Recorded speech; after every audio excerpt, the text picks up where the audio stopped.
చందమామ కథ. నిత్య యవ్వనం. పట్టువదలని విక్రమార్కుడు చెట్టు వద్దకు తిరిగి వెళ్ళి చెట్టుపై నుంచి శవాన్ని దించి భుజాన వేసుకుని ఎప్పటిలాగే మౌనంగా శ్మశానం కేసి నడవసాగాడు. అప్పుడు శవంలోని బేతాళుడు, రాజా, నువ్వు అపూర్వ శక్తుల కోసం శ్రమిస్తున్నావు. అవి కొందరికి పుట్టుకతోనే కలుగుతాయి. ఆటవికుల్లో అలాంటి శక్తులు గలవారు అనేక మంది ఉన్నారు. కానీ వాటి వల్ల చివరకు నష్టమే కలుగుతుంది. నీకు శ్రమ తెలియకుండా ఉండేందుకు ఒక అపూర్వ శక్తుల కథ చెబుతాను విను అంటూ ఇలా చెప్పసాగాడు. దండకారణ్య ప్రాంతంలో ఉండే కోయవాళ్ళలో కొందరు జన్మతః అపూర్వ శక్తులు కలిగేవి. ఆ సంగతి బిడ్డ పుట్టగానే తెలిసిపోయేది. మగబిడ్డకు పుట్టగానే దంతాలన్నీ వచ్చి ఉన్న ఆడపిల్ల నెత్తిమీద బొడిపే ఉన్నా అది అపూర్వ శక్తులున్నట్లు గుర్తుగా ఉండేది. అటువంటి బిడ్డలను కన్నతల్లులు తమ బిడ్డల రహస్యాన్ని లోకానికి తెలియకుండా దాచేవారు. ఎందుకంటే వారు సమాజంలో అలాంటి బిడ్డలను చంపేసేవారు. ఒక కోయపిల్ల నెత్తిమీద బొడిపితో పుట్టింది. ఆ పిల్ల పేరు ఇలా. ఆ తల్లి రహస్యాన్ని చాలా చక్కగా దాచింది. ఇలా పెద్దదై నెత్తిమీద జుట్టు బాగా పెరిగినాక బొడిపే రహస్యం దాచడం చాలా తేలికయింది. ఇలా యుక్త వయస్కురాలు అయిన తర్వాత ఆమెలోని అపూర్వ శక్తులకు ఎలాంటి పని తగల్లేదు. ఇలా ఉండే అరణ్య ప్రాంతానికి సమీపంలోనే ఒక జమీందారు ఉండేది. ఆ గ్రామంలోనే ఉపేంద్రుడనే ఒక కమ్మరి యువకుడు ఉండేవాడు. వాడు చాలా అందగాడు, కానీ బీదవాడు. గ్రామంలో పెళ్లి కావలసిన పిల్లలందరూ సగం మంది ఉపేంద్రుణ్ణి పెళ్లాడాలని కలలు కనేవారు. ఇలా వాణ్ణి మొదట చూసిన క్షణం నుంచి చాలా గాఢంగా ప్రేమించి వాడి కోసం ప్రాణాలు కూడా ధారపోయడానికి సిద్ధపడింది. కానీ ఉపేంద్రుడికి ఇలా అంటే ఏమీ లక్ష్యం లేదు. నిజానికి వాడు ఎవరినీ నిజంగా ప్రేమించలేదు. ఎవరైనా డబ్బుతో వచ్చి తనను పెళ్లాడతారని వాడి ఆలోచన. ఒకరోజు ఏదో పండగ వచ్చింది. ప్రజలందరూ సంబరం చేసుకుంటున్నారు. ఆ రోజు ఇలా ఎక్కడికి వెళ్ళక ఉపేంద్రుడు తన కోసం వస్తే బాగుండునని ధ్యానిస్తూ ఇంటిలోనే కూర్చుంది. రోజంతా గడిచిపోయింది. సూర్యాస్తమయ సమయం కూడా అయ్యింది. ఉపేంద్రుడు ఇలా ఇంటికి ఛాయలకైనా రాలేదు. వాడు గ్రామంలో గొప్పింటి పిల్లలతో కోలాటాలాడుతూ మహా ఆనందంలో ఉన్నాడు. ఇలా తన ఇంట్లో ఏవో ముగ్గులు వేసింది, గుడ్డలు చించి పీలికలు చేసింది, మంత్రాలు చదివింది. ఉపేంద్రుడి పేరు ఉచ్చరిస్తూ గుడ్డ పీలికలతో ముడులు వేసింది. ఆ ముడులను ముగ్గులో అక్కడక్కడా పెట్టింది. కోలాటాల్లో మునిగి ఉన్న ఉపేంద్రుడు అకస్మాత్తుగా కోలాటం కర్రలు అవతల పారేసి గ్రామం నుంచి బయలుదేరాడు. వాడి మెదడులో ఏ ఆలోచన లేదు. వాడి కాళ్ళు అప్రయత్నంగా కోయగూడెం కేసి నడుస్తూ ఇలా ఇంటి వద్దకు తెచ్చాయి. తలుపు తట్టగానే వాడు తలుపు తట్టగానే ఇలను చూడగానే చీకటిలో ఉన్న వాడి మనసు 1000 దీపాలు వెలిగినట్లయింది. మర్నాడే ఇలకు ఉపేంద్రుడికి పెళ్ళి అయ్యింది. ఉపేంద్రుడు ఆమెను తన ఇంటికి తెచ్చుకొని వెర్రిగా ప్రేమిస్తూ ఆమెతో కాపురం చేశాడు. 5 ఏళ్లలోనూ ఇలా 5గురు పిల్లలను కన్నది. ఉపేంద్రుడు తన భార్యలో గమనించిన చిత్రమేమిటంటే ఒక్కొక్క కాన్పుకు ఆమె అందం, యవ్వనము తరగడానికి బదులుగా పెరుగుతూ వచ్చింది. ఇలా పెళ్ళికూతురైన నాటి కన్నా కూడా 5గురు పిల్లల తల్లిగా మరింత అందంగానూ ఆకర్షవంతంగానూ ఉన్నది. ఇది చూసి ఉపేంద్రుడు కొంచెం కలవరపడి తన తల్లితో ఈ మాట చెప్పాడు. నీ భార్య ఒకవేళ మంత్రగత్తె ఏమో. అలాంటిదే భార్య కావడం మహాపాపం. నీకు నీ పిల్లలకు కూడా మంచిది కాదు అన్నది ఉపేంద్రుడి తల్లి. ఇలా మంత్రగత్తె అవునో కాదో ఎలా తెలుస్తుంది అన్నాడు ఉపేంద్రుడు. అది నిజంగా మంత్రగత్తె అయితే అమావాస్య పర్వదినం అర్ధరాత్రి వేళ ఒక తాంత్రిక పూజ చేయకుండా ఉండదు. ఈసారి అమావాస్య రాత్రి దానికి తెలియకుండా గమనించు అన్నది ఉపేంద్రుడి తల్లి. ఆ తరువాత వచ్చిన అమావాస్య నాడు ఉపేంద్రుడు నిద్రపోతున్నట్టుగా నటిస్తూ మేలుకుని ఉండి తన భార్య ఏం చేసేది గమనించాడు. ఇలా అర్ధరాత్రి వేళ లేచి నిప్పు చేసి పొయ్యి మీద నీళ్లకుండ పెట్టి ఏవో మూలికలు తెచ్చి మంత్రాలను చదువుతూ ఆ మూలికలను కుండలో వేసింది. ఇదంతా గమనించిన ఉపేంద్రుడు తాను చూసిందంతా తల్లికి చెప్పాడు. అది నిశ్చయంగా మంత్రాల మారే. దాన్ని వెంటనే చంపకపోతే నీకు నీ పిల్లలకు ఘోరాలు తప్పవు. మాయల మారి దానికి సజీవ దహనం తప్ప వేరే రకం చావు లేదు అన్నది తల్లి. నా పిల్లల తల్లి నేను చేతులారా చంపను అన్నాడు ఉపేంద్రుడు. ఒక ప్రాణం కోసం చూస్తే మిగిలిన 6 ప్రాణాల మాటేమిటి? తప్పకుండా నీవు నీ పెళ్ళాన్ని బూడిద చేసి తీరాలి అన్నది తల్లి. తల్లితో చాలాసేపు వాదించిన మీదట ఉపేంద్రుడు తన భార్యను చంపడం తప్ప వేరే విధి లేదని గ్రహించాడు. అతను ఇంటికి వచ్చి తన ఇంటి ముందు చెట్టు కింద చితిపేర్చి చెట్టు కొమ్మకు ఒక తాడు కట్టి దానికి ముచ్చు తయారు చేశాడు. ఇదంతా ఇంటి కిటికీ నుంచి చూస్తున్న ఇలా బయటకు వచ్చి ఏమిటి ఇదంతా అని అడిగింది. చెబుతాను, ఒకసారి ఇలా వచ్చి ఈ కట్టెల మీదకు ఎక్కు అన్నాడు ఉపేంద్రుడు. ఇలా వచ్చి చితి మీదకెక్కింది. ఉపేంద్రుడు ఆమె మెడకు ఉచ్చు తగిలించి నువ్వు మంత్రాల గత్తెవు కనుక నిన్ను తగలేసి నన్ను పిల్లలను రక్షించుకోబోతున్నాను అన్నాడు. అతను కట్టెలకు నిప్పు అంటించి చప్పున ఇంట్లోకి వెళ్ళి తలుపు వేసుకున్నాడు. కట్టెలు మంటలు తన బట్టలను అంటుకోగానే ఇలా ఏవో మంత్రాలు చదివి మాయమై ఒక పువ్వుగా మారిపోయి చెట్టు కొమ్మకు అంటుకుపోయింది. మర్నాడు ఉదయం జమీందారు గుర్రం మీద అటుగా వచ్చి ఇటువంటి చెట్టు కొమ్మకు ఇటువంటి పువ్వు పూయడం విడ్డూరంగా ఉందే అనుకుని ఆ పువ్వును కోసుకుని ఇంటికి పోయి దాన్ని నీటిలో పెట్టించి తన గదిలో ఉంచుకున్నాడు. ఈ జమీందారు వృద్ధుడు. ఆయనకు భార్య పిల్లలు లేరు. వంటలక్క ఆయన గదికే భోజనం తెచ్చి పెట్టేది. తెచ్చిన భోజనంలో కొంచెం మాత్రమే ఆయన తిని పడుకుని కునుకు తీసేవాడు. ఆయన అలా నిద్రపోగానే నీటిలో నుంచి పువ్వు కిందకి దూకి ఇలాగా మారి ఆయన మిగిల్చిన భోజనమంతా తినేసేది. మళ్ళీ పువ్వుగా మారి ఎగిరి నీటిలో పడేది.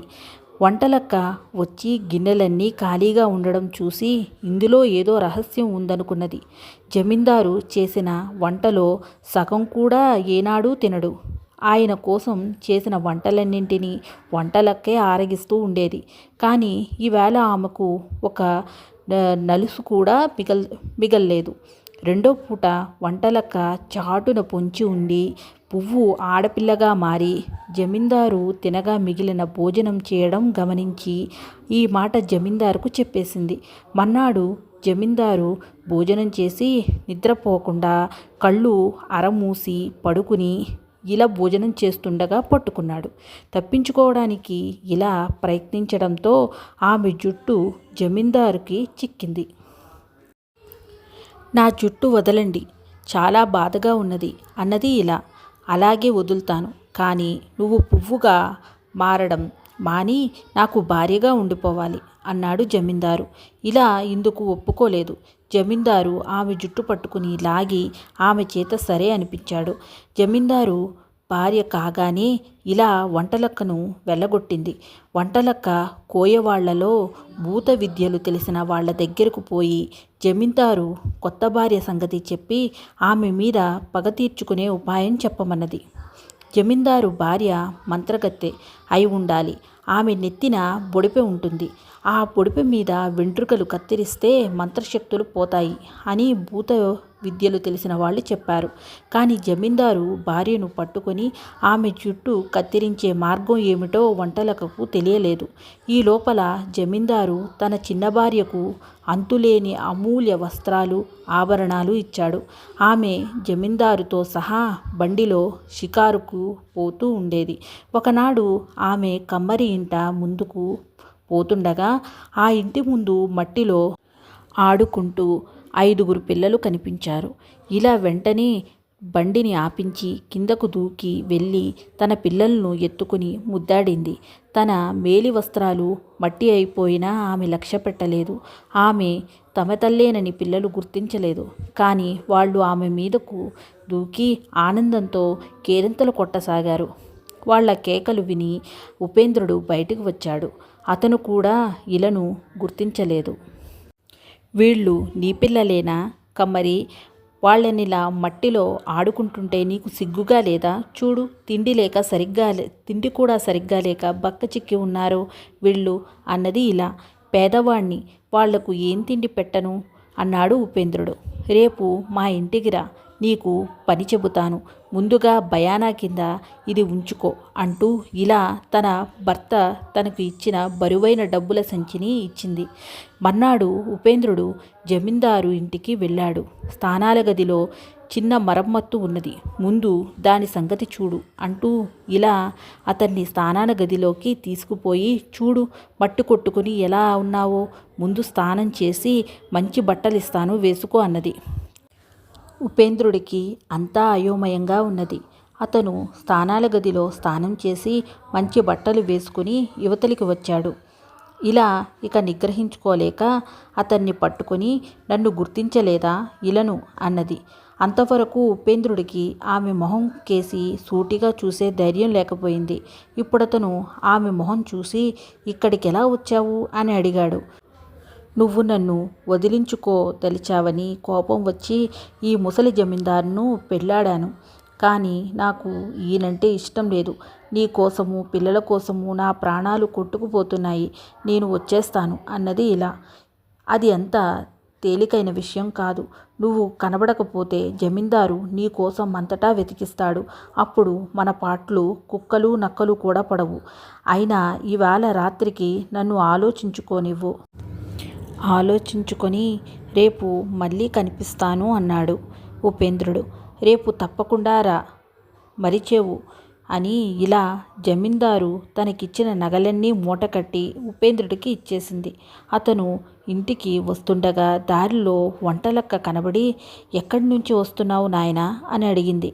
జమీందారు గారు పిలిస్తే వెళ్ళి పని చూసుకుని వస్తున్నాను, తిండి మూటగట్టి ఇచ్చారు అన్నాడు ఉపేంద్రుడు. ఆ జమీందారు పెళ్ళం, ఏదన్నా పెడితే తినకు నాయనా, అది మాయల మారి మంత్రాల గత్తె, అది పెట్టిన తిండి తిన్నావంటే శిల అయిపోగలవు అన్నది వంటలక్క. ఈ సంగతి నీకెలా తెలుసు అన్నాడు ఉపేంద్రుడు. నేను జమీందారు దగ్గర వంటలక్కగా పనిచేసేదాన్ని. ఆ మనిషి పువ్వుగాను మనిషిగాను మారడం నా కళ్ళారా చూశాను. పని మానుకున్న తరువాత కిటుకు తెలిసింది కానీ ముందుగా తెలిస్తేనే దాన్ని మంత్రాలు మాయలు క్షణంలో వదలగొట్టి ఉండేదాన్ని అన్నది వంటలక్క. ఎలా, ఏమిటా కిటుకు అన్నాడు ఉపేంద్రుడు. ఎంత తేలికనుకున్నావు? దాని తల వెనుక జుట్టును కత్తిరిస్తే అది మామూలు మనిషి అవుతుంది. వీలుంటే ఆ పని చెయ్యి అని వంటలక్క వెళ్ళిపోయింది. మర్నాడు ఉపేంద్రుడు బయలుదేరుతూ తన పనిముట్ల సంచిలో ఒక కత్తెర కూడా పెట్టుకున్నాడు. అతని కోసం ఆత్రంగా కిటికీ నుంచి చూస్తున్న ఇలా తలుపు తెరిచింది. అతను లోపలికి రాగానే, ఏమని ఆలోచించావు అన్నది. ఆలోచించాను, నీ గదిలోకి పద, చెబుతాను అన్నాడు ఉపేంద్రుడు. ఇద్దరు గదిలోకి చేరగానే అతను కత్తెర తీసుకుని ఒక చేత్తో ఇలను గట్టిగా పట్టుకుని ఆమె జడపాయిలు కత్తిరించసాగాడు. ఏమిటి పని, ఎందుకిలా చేస్తున్నావు అని ఇలా గిలగిలా కొట్టుకున్నది. కానీ ఆమె జుట్టుపాయల్ని కత్తిరించేదాకా అతను మానలేదు. జుట్టు పోగానే ఇలకున్న శక్తులతో పాటు నిత్య యవ్వనం కూడా పోయింది. ఆమె కళ్ళు లోతుకుపోయి వాటి కింద గుంటలు ఏర్పడ్డాయి. శరీరం అంతదాకా ఉండిన జిగిపోయింది. ఆమె తన చేతులు చూసుకొని ఏడుస్తూ, నా అందమంతా పోయింది, నన్ను చూసి అసహ్యించుకుంటావు అన్నది. లేదు ఇలా, నా కళ్ళకు ఇలా ఉంటేనే అందంగా ఉన్నావు, ఇంటికి పోదాం పదా అన్నాడు ఉపేంద్రుడు. వాళ్ళిద్దరూ వచ్చేస్తుంటే జమీందారు కనిపించి, నా భార్య చెప్పిన పని ముగించావా అని ఉపేంద్రుడిని అడిగాడు. ఏలినవారు క్షమించాలి, ఈ మధ్య పారిపోయిన నా భార్య తన ఇంటి నౌకర్ల మధ్య కనిపిస్తే ఇంటికి పట్టుకుని పోతున్నాను అన్నాడు. తప్పకుండా తీసుకుపో. పెళ్ళాలు మొగుడిని విడిచిపెట్టి పారిపోవడం మహానేరం అన్నాడు జమీందారు. ఆయన తన భార్య కోసం ఊరు వాడ గాలించి ప్రాణం విసిగి వంటలెక్కను మళ్ళీ తెచ్చుకున్నాడు. జమీందారు వద్ద నుంచి తెచ్చుకున్న నగలు అమ్మి ఇలా ఉపేంద్రులు సుఖంగా బతుకుతూ ఇంకా పిల్లలను కన్నారు. బేతాళుడు కథ చెప్పి, రాజా, నాకొక సందేహం. ఉపేంద్రుడు నిత్య యవ్వనంతో పాటు అందాన్ని కోల్పోయిన ఇలను ఎందుకు ఏలుకున్నాడు? ఆమెను విడిచిపెట్టలేకనా? ఆమెలో ఇప్పుడు అపూర్వ శక్తులేమీ లేవు కూడా కదా. అతను విడిచిపెట్టేస్తే ఆమె ఏమీ చేయలేదే. అటువంటి ఎప్పుడు కూడా అతను ఆమెను ఎందుకు చేరదీశాడు? ఈ రహస్యం నీకు తెలిసి కూడా చెప్పలేకపోయావో నీ తల పగిలిపోతుంది అన్నాడు. దానికి విక్రమార్కుడు, ఉపేంద్రుల్లో సౌందర్య భ్రాంతి ఏనాడూ లేదు, కనబడలేదు. అతను ఇలను పెళ్లికి ముందు కూడా మోహించలేదు. ఇలా తన మంత్రశక్తులతో అతన్ని తన దగ్గరకు తెచ్చుకున్నది కానీ అతన్ని నిజంగా వశం చేసుకున్నది తన ప్రేమతోనే. ఇలకు అతనిపై గల ప్రేమ అసాధారణమైనదనడానికి సందేహం లేదు. ఉపేంద్రుడికి సౌందర్య భ్రాంతి లేదనడానికి మరొక నిదర్శనం తన భార్య నిత్య యవ్వనం చూసి అతను ఆందోళన పడి తన తల్లితో దాని గురించి ప్రస్తావించడమే. నిజంగా సౌందర్య భ్రాంతి కలవాడైతే తన భార్య నిత్య యవ్వనాన్ని అయినందుకు తన అదృష్టాన్ని మెచ్చుకొని ఊరుకునేవాడు. తన భార్యది మాయా సౌందర్యం అని తెలిసినాక అతడు ఆమెను పోగొట్టుకోవడానికి సిద్ధపడ్డాడు. ఆమె జమీందారు భార్య అయినది తన మూలంగానే అని తెలిసాక అతను ఆమెను అందుకు తప్పు పట్టలేదు. కానీ జమీందారు ఇంట సర్వసుఖాలు ఉండి కూడా ఆమె ప్రాణం తన కోసము తన బిడ్డల కోసము పీకుతున్నదంటే అతను అలాంటి భార్యను ఎలా వదులుకుంటాడు? ఆ భార్య నిత్య యవ్వనాన్ని పోగొట్టుకుంటే అతనకది ఒక లెక్కలోకి రాదు. అందుకే యవ్వనాన్ని పోగొట్టుకున్న భార్యను అతను సంతోషంగా ఏలుకున్నాడు అన్నాడు. రాజుకి విధంగా మౌనభంగం కలగానే బేతాళుడు శవంతో సహా మాయమై తిరిగి చెట్టెక్కాడు.